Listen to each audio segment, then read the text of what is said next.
প্রিয় দর্শক বন্ধুরা, আমার মেঘবালিকা মিস্টারিজ চ্যানেলটিতে আপনাদের স্বাগত জানাই।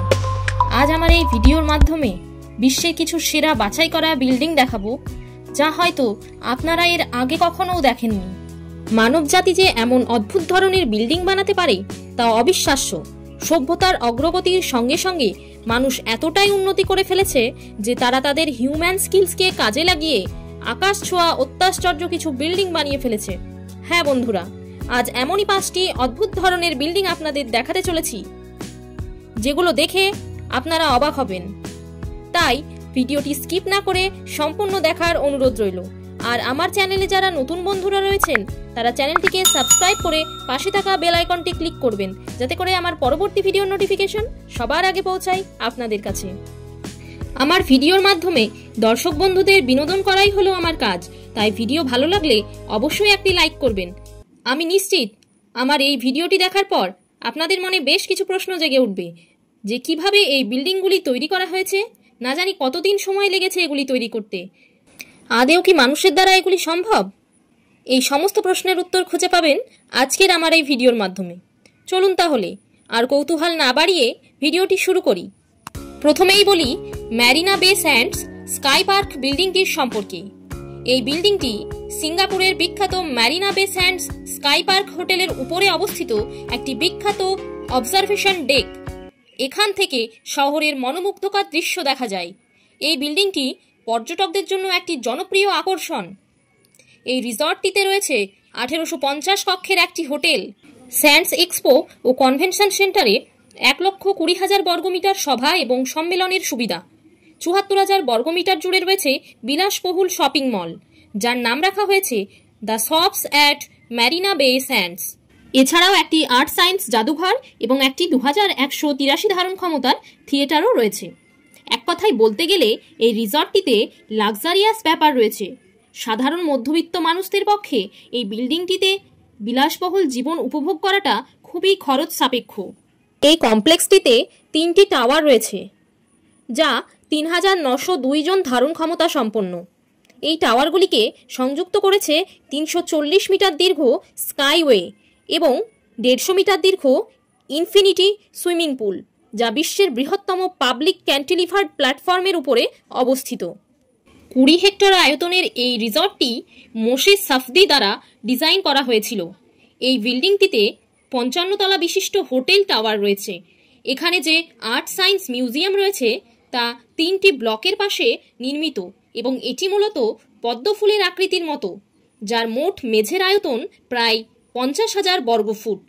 এই স্কাই পার্কেই বিশ্বের দীর্ঘতম উঁচু সুইমিং পুল রয়েছে। সিঙ্গাপুরের এই আকাশ ছোঁয়া বিল্ডিংটি 360 ডিগ্রি দৃশ্য উপভোগ করাতে সক্ষম। নিরাপত্তার কারণে এটি শুধুমাত্র হোটেল অতিথিদের জন্যই অ্যাক্সেসযোগ্য। এই রিসর্টটিতে যেতে হলে আপনাদের এমআরটি স্টেশন থেকে যেতে হবে, যা রিসর্টের নিচে অবস্থিত একটি স্টেশন। এছাড়াও বে ফ্রন্ট পাবলিক বাস কিংবা আরও অন্যান্য পরিষেবা রয়েছে এখানে যাওয়ার জন্য। এক কথায় বলতে গেলে এই রিসর্টটি একটি অত্যাশ্চর্য স্থাপত্যের নিদর্শন এবং সিঙ্গাপুরের অন্যতম জনপ্রিয় স্থান। এবার আসি নাম্বার 2তে, দ্য ডাইনামিক টাওয়ার। এটি বিশ্বের চোখ ঝালসানো বিল্ডিংগুলির মধ্যে একটি, যা ঘূর্ণায়মান টাওয়ার বা দ্য ভিঞ্চি টাওয়ার নামেও পরিচিত। এই 80 তলা বিশিষ্ট চলমান আকাশচুম্বী ভবনটি দুবাইয়ে অবস্থিত। বিল্ডিংটি ডিজাইন করেছেন স্থপতি ডেভিড ফিশার নামের একজন। এটির প্রতিটি তলা স্বাধীনভাবে ঘোরার জন্য ডিজাইন করা হয়েছে, যার ফলে টাওয়ারের আকৃতি পরিবর্তিত হচ্ছে। বিল্ডিংটির প্রত্যেকটি তলা প্রতি মিনিটে সর্বোচ্চ 6 মিটার গতিতে ঘোরার জন্য ডিজাইন করা হয়েছিল, যার ফলে 360 ডিগ্রি ভিউতে বাইরের সুন্দর দৃশ্য দেখা যেতে পারে। ডেভিড ফিশার বিল্ডিংটিকে এমনভাবে ডিজাইন করেছেন যাতে রুমে বসে একটি স্থান থেকে দুবাইয়ের মরুভূমি, সমুদ্র, শহর সব কিছু দেখার সুযোগ পাওয়া যায়। এই বিল্ডিংটির প্রত্যেকটি ফ্লোর ঘুরতে থাকে, যার ফলে প্রতি মুহূর্তে এর আকৃতি পরিবর্তিত হতে থাকে। এটি মূলত ব্রাজিলের সুট হোল্ডার বিল্ডিং এর মতো ডিজাইন করা হয়েছে। পুরো বিল্ডিংটি বায়ু টারবাইন এবং সৌর প্যানেল দ্বারা চালিত করার প্রস্তাব করা হয়েছে, যেখানে প্রতিটি ঘূর্ণায়মান মেঝের মাঝখানে টারবাইনগুলি অবস্থিত। এই বিল্ডিংটি যেহেতু ঘূর্ণায়মান বিল্ডিং ছিল এবং এর ফলে তা থেকে বৈদ্যুতিক শক্তি উৎপন্ন হবে যা অন্যান্য বিল্ডিংগুলিকে সরবরাহ করা হবে, এমনটাই প্রস্তাব করা হয়েছিল। 2008 সালে ডেভিড ফিশার বলেছিলেন যে তিনি আশা করছেন 2010 সাল নাগাদ আকাশচুম্বী ভবনটি সম্পন্ন হয়ে যাবে। পরে 2009 সালে এসে তিনি আবারও বলেন যে নির্মাণ কাজ 2011 সালের শেষের দিকে সম্পন্ন করা হবে। পরে 2019 সালের মধ্যে এসে তখনও কিন্তু নির্মাণ কাজ শুরু হয়নি এবং নির্মাণ স্থানের কোনো আনুষ্ঠানিক ঘোষণাও দেওয়া হয়নি।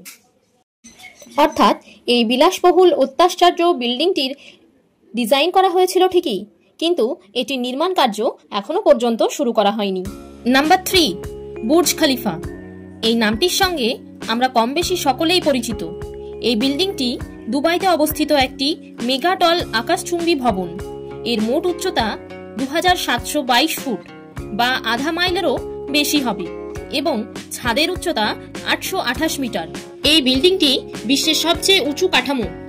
2009 সালে শীর্ষে ওঠার পর থেকে এটি বিশ্বের সবচেয়ে উঁচু ভবনের রেকর্ডও ধারণ করেছে। বুর্জ খলিফার নির্মাণ কাজ 2004 সালে শুরু হয়েছিল এবং 5 বছর পর 2009 সালে এর বাইরের অংশ সম্পন্ন হয়েছিল। সংযুক্ত আরব আমিরাতের প্রাক্তন রাষ্ট্রপতি শেখ খলিফা বিন জায়েদ আল নাহিয়ানের নামে এই ভবনের নামকরণ করা হয়েছে। এই বিল্ডিংটিতে মোট 57টি লিফট এবং 4টি এসকেলেটর রয়েছে। এর কাঠামোটিতে একটি ক্ল্যাডিং সিস্টেমও রয়েছে যা দুবাইয়ের গরম গ্রীষ্মের তাপমাত্রা সহ্য করার জন্য ডিজাইন করা হয়েছে। এই ভবনটি আনুষ্ঠানিকভাবে 4 জানুয়ারি 2010 সালে খোলা হয়। এই বিল্ডিংটি এমনভাবে ডিজাইন করা হয়েছিল যার মধ্যে 30,000 বাড়ি, 9টি হোটেল, 3 হেক্টর পার্কল্যান্ড, কমপক্ষে 19টি আবাসিক আকাশচুম্বী ভবন, দুবাই মল এবং 12 হেক্টর কৃত্রিম বুর্জ খলিফা হ্রদ অন্তর্ভুক্ত ছিল। এই আকাশচুম্বী ভবনটি স্কিডমোর, ওয়েংস এবং মেরিল অর্থাৎ SOM এই 3 জন ব্যক্তির দ্বারা ডিজাইন করা হয়েছিল। বুর্জ খলিফার বাইরে দুবাই ফাউন্টেন নামের একটি ঝর্ণা ডিজাইন করা হয়েছে। এই ঝর্ণাটি বিশ্বের বৃহত্তম কোরিওগ্রাফ করা ঝর্ণা। এর মধ্যে 6600টি লাইট এবং 50টি রঙিন প্রজেক্টর দ্বারা আলোকিত রয়েছে, যার ফলে বুর্জ খলিফার সৌন্দর্য আরও বহুগুণ বাড়িয়ে তুলেছে। এই বিল্ডিংটি যেহেতু অনেক বেশি উচ্চতা বিশিষ্ট, তাই এখানে রমজান মাসে একটি বিশেষ নিয়ম পালন করা হয়। যেহেতু এই বিল্ডিংটির উপরের তলাগুলিতে মাটির স্তরে অস্ত যাওয়ার পরেও কয়েক মিনিটের জন্য হলেও সূর্য দেখা যায়, তাই 80 তলার উপরে বসবাসকারীরা রমজানের রোজা ভাঙার জন্য অতিরিক্ত 2 মিনিট অপেক্ষা করে থাকেন এবং 150 তলার উপরে বসবাসকারীরা 3 মিনিট মতো অপেক্ষা করেন। এবার আসি নাম্বার 4-এ, ইন্টারকন্টিনেন্টাল সাংহাই ওয়ান্ডারল্যান্ড। এটি চীনের সাংহাই ও সাংজিয়াং শহরের কেন্দ্র থেকে 50 কিলোমিটার দূরে অবস্থিত। এটি আর্কিটেকচারদের একটি সুন্দর ও আশ্চর্যজনক কারুকার্য। এই বিল্ডিংটি 2টি পাহাড়ের মাঝের খাদে বানানো হয়েছিল। 2013 সালের আগে হোটেলটির নকশা এবং নির্মাণ প্রক্রিয়া শুরু হয়েছিল এবং 2013 সাল থেকে নকশা অপটিমাইজেশন এবং অন-সাইট নির্মাণ বেশ দ্রুত গতিতে চলেছিল। ফিট আউটের কাজ 2017 সালে সম্পন্ন হয়েছিল এবং অবশেষে 2018 সালের 20 নভেম্বর উদ্বোধন করা হয়। এই হোটেলটি 18 তলা বিশিষ্ট, যার মধ্যে 16টি তলা মাটির নিচে রয়েছে, যার মধ্যে আবার 2টি জলের নিচেও রয়েছে এবং 2টি তলা 88 মিটার গভীর খনির উপরে অবস্থিত। এই হোটেলটি এস আকৃতিতে নকশা করা হয়েছে এবং বিল্ডিংটির নিচের তলাগুলি যেহেতু মাটির নিচে রয়েছে, তাই তার মধ্যে আন্ডার ওয়াটার হোটেল রয়েছে। তাই আপনারা যারা অ্যাডভেঞ্চার প্রিয় মানুষ রয়েছেন, তারা এই হোটেলটিতে বসে সমুদ্রের নিচের পরিবেশ দেখা উপভোগ করতে পারেন এবং এই আন্ডার ওয়াটার কক্ষগুলিতে বসে লাঞ্চ এবং ডিনারও করতে পারবেন। এই বিল্ডিংয়ের ভেতরে আন্ডার ওয়াটার রুমও রয়েছে, আর এসব কিছুই এই বিল্ডিংটির বিশেষত্ব। এগুলির জন্যই এই বিল্ডিংটি এত বিখ্যাত। এর ভেতরে থেকেই আপনারা সমুদ্রের বিভিন্ন জলজ প্রাণীগুলি দেখতে পাবেন। জলের নিচের কক্ষ ছাড়াও এখানে খেলাধুলার সুযোগ সুবিধা, একটি দর্শনার্থী কেন্দ্র এবং একটি 5 স্টার হোটেল রয়েছে। এই বিল্ডিংটিতে মোট 337টি কক্ষ রয়েছে, যার মধ্যে 1000 জন পর্যন্ত লোকের জন্য সম্মেলনের সুবিধা, একটি বিশাল বলরুম এবং নিচতলায় রেস্তোরাঁ এবং ক্যাফে রয়েছে। এই বিলাসবহুল হোটেলটিতে প্রতি রাতের জন্য একটি কক্ষের দাম $360। এই বিল্ডিংটির ডিজাইন একটি সংস্থার মাধ্যমে হয়েছিল, যার নেতৃত্বে ছিলেন Martin Jochmann. Number 5, Agora Tower, Taiwan. বন্ধুরা, এই বিল্ডিংটি তাইওয়ানের জিনিং শহরে অবস্থিত। এর আরেক নাম তাওঝু ইন ইউয়ান। ভবনটির স্থাপত্য উচ্চতা 306 ফুট এবং মাটি থেকে 21 তলা বিশিষ্ট। এই ভবনটিতে 4টি বেসমেন্ট স্তর রয়েছে, যার মেঝের আয়তন 42,335 মিটার। তাহলে বুঝতেই পারছেন এটি একটি বিশাল বিল্ডিং। টাওয়ারটি বেলজিয়ামের স্থপতি ভিনসেন্ট ক্যালেবাউট দ্বারা ডিজাইন করা হয়েছিল এবং 2018 সালে এটি সম্পন্ন হয়েছিল। আর সবচেয়ে আকর্ষণীয় বিষয় হলো এই আবাসিক ভবনটির একটি বিশেষ চেহারা রয়েছে এবং এটি একটি বিরল বাঁকানো ভবন, যা একটি ডিএনএ স্ট্যান্ডের আদলে তৈরি করা হয়েছে। এই বিল্ডিংটি একটি ডাবল হেলিক্সের আকারে উপরে থেকে নিচে 90 ডিগ্রি অগ্রসর হয় এবং প্রতিটি তলা পূর্ববর্তী তলার থেকে 4.5 ডিগ্রি দূরে সরে যায়। এছাড়াও এর উপরের তলায় একটি হেলিপ্যাডও রয়েছে এবং ভেতরে 7টি লিফট রয়েছে, যার মধ্যে একটি সুপারকার এবং অ্যাম্বুলেন্স বহন করে থাকে। এই বিশাল ভবনটির আরও একটি নিদর্শন হলো এটি প্রায় 20,000 গাছ এবং গুল্ম দিয়ে আচ্ছাদিত, যার লক্ষ্য ছিল প্রতি বছর প্রায় 130 টন কার্বন ডাইঅক্সাইড নির্গমন শোষণ করে তাইওয়ান শহরটিকে দূষণমুক্ত রাখা। এই সব কিছুর জন্যই এই বিল্ডিংটি দেখতে আরও নজর কাড়া হয়েছিল। যারা এয়ার পলিউশন থেকে বাঁচতে চান তারা এই বিল্ডিংটিতে বসবাস করার জন্য নিজস্ব ফ্ল্যাট কিনতে পছন্দ করবেন। এর ছাদে সোলার সিস্টেম রয়েছে, যার ফলে এখানে বসবাসকারীরা বিদ্যুৎ নিয়ে কোনো রকমের চিন্তা ভাবনা থেকে মুক্ত থাকবেন। এটিকে পুরোপুরিভাবে লাক্সারিয়াস করে বানানো হয়েছিল, তাই বিল্ডিংটি বাইরে থেকে দেখতে যেমনটা সবুজাভ সুন্দর লাগে, তেমনি ভেতর থেকে দেখতেও অসাধারণ চমৎকার। প্রিয় দর্শক, এই ছিল দুনিয়ার সবচেয়ে অবিশ্বাস্য কিছু বিল্ডিং। আশা করছি আজকের এই ভিডিওটি আপনাদের ভালো লেগেছে। আর আমার দেখানো বিল্ডিংগুলির মধ্যে কোন বিল্ডিংটি আপনাদের সবচেয়ে ভালো লেগেছে তা কমেন্ট সেকশনে লিখে অবশ্যই জানাবেন।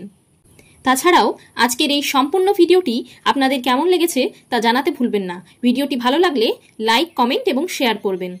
আপনাদের একটি লাইক আমাকে পরবর্তী ভিডিও বানাতে উৎসাহ। এছাড়াও আমার চ্যানেলে যারা নতুন দর্শক বন্ধুরা রয়েছেন তারা চ্যানেলটিকে সাবস্ক্রাইব করে পাশে থাকা বেল আইকনটি ক্লিক করবেন, যাতে করে আমার পরবর্তী ভিডিওর নোটিফিকেশন সবার আগে পৌঁছায় আপনাদের কাছে।